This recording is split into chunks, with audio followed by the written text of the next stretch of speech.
അതെ, സന്തോഷമുണ്ട്. കാരണം ഇത്രയും കാലം അത് ആളുകളുടെ മുമ്പിൽ നിൽക്കത്തക്കവണ്ണം അവരെയൊക്കെ ഏതാണ്ട് കൗതുകപ്പെടുത്തത്തക്കവണ്ണം, പ്രത്യേകിച്ച് പുതിയ ജനറേഷൻ അവർക്കുമൊക്കെ അത് അതിനെ ഏറ്റുപിടിക്കത്തക്കവണ്ണം അതിനെ നിർത്തിയത് അതിൻ്റെ ദൃശ്യവശങ്ങളൊക്കെ ആവിഷ്കരിച്ചവരാണ്.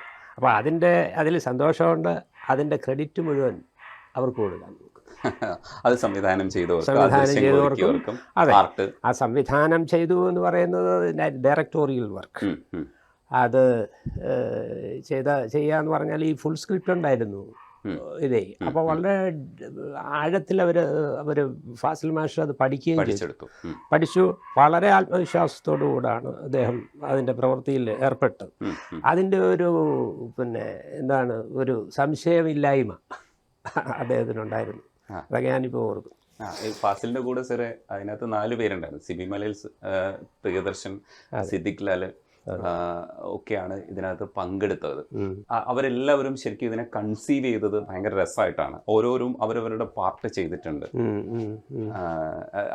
അവരെ കുറിച്ചൊക്കെ സാറിന്റെ അഭിപ്രായം? അതെ അതെ അതെ, അവരെല്ലാം പ്രതിഭാശാലികളല്ലേ. അപ്പോൾ ഇദ്ദേഹത്തിൻ്റെ സുഹൃത്തുക്കളും ശിഷ്യന്മാരും ഇവരൊക്കെ തന്നെ അദ്ദേഹത്തിൻ്റെ ജൂനിയേഴ്സും ഏതാണ്ട് സുഹൃത്ത് സ്വഭാവത്തിലുള്ള ജൂനിയേഴ്സാണ്. അപ്പോൾ ഇദ്ദേഹത്തിൻ്റെ വേവ് ലെങ്തൊക്കെ അവർക്ക് എളുപ്പം ഗ്രാസ്പ് ചെയ്യാൻ പറ്റും.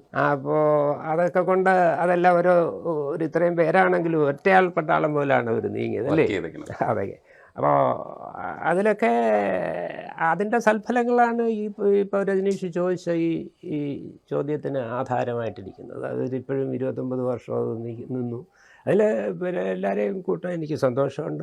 ഇതിനകത്ത് ഈ കോമഡി രംഗങ്ങൾ ഒരുപാടുണ്ട്.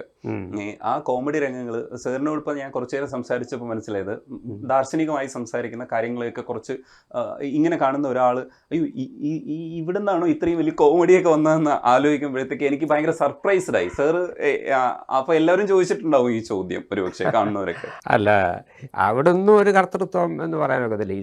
ഇതിനകത്ത് വരുന്ന എല്ലാ കാര്യങ്ങളും അത് ഈ സിനിമ കണ്ടെടുക്കുന്നവർ തന്നെ ആണ് അതിൻ്റെ യഥാർത്ഥത്തിലുള്ള രചയിതാക്കൾ അല്ലേ. ശരിക്കും അതൊക്കെയാണല്ലോ നമ്മൾ പറഞ്ഞിട്ടുണ്ട്. തീർച്ചയായിട്ടും കണ്ടെടുക്കുന്നവർക്ക് ആണ് അതിൻ്റെ ഉത്തരവാദിത്വം. അത് രസിച്ചിട്ടുണ്ടെങ്കിൽ ആ രസത്തിന് കാരണമായ ആ ടൂൾസ് കണ്ടെത്തി അതിനെ വ്യാഖ്യാനിച്ച് രസിച്ചവരാണ് അവർ. അപ്പോൾ ആ രസത്തിൻ്റെ എല്ലാം അവകാശികൾ അവർ തന്നെ. ഇപ്പോഴും ഈ ഫേസ്ബുക്കിൽ മണിച്ചിത്രത്താഴിന് വേണ്ടിയിട്ടൊരു പ്രത്യേക പേജസ് ഉണ്ട്. ഇപ്പോഴും അതിനകത്ത് വ്യാഖ്യാനങ്ങളും ഒരുപാട് ആസ്വാദന കുറിപ്പുകളും ഇങ്ങനെ വന്നുകൊണ്ടിരിക്കുകയാണ്. അത് പാട്ടിനെ കുറിച്ചായിക്കോട്ടെ, പാട്ട് എഴുതിയവരെ കുറിച്ചായിക്കോട്ടെ, അതിൻ്റെ തമിഴിൻ്റെ മലയാളം ട്രാൻസ്ലേഷൻ, ഇങ്ങനെ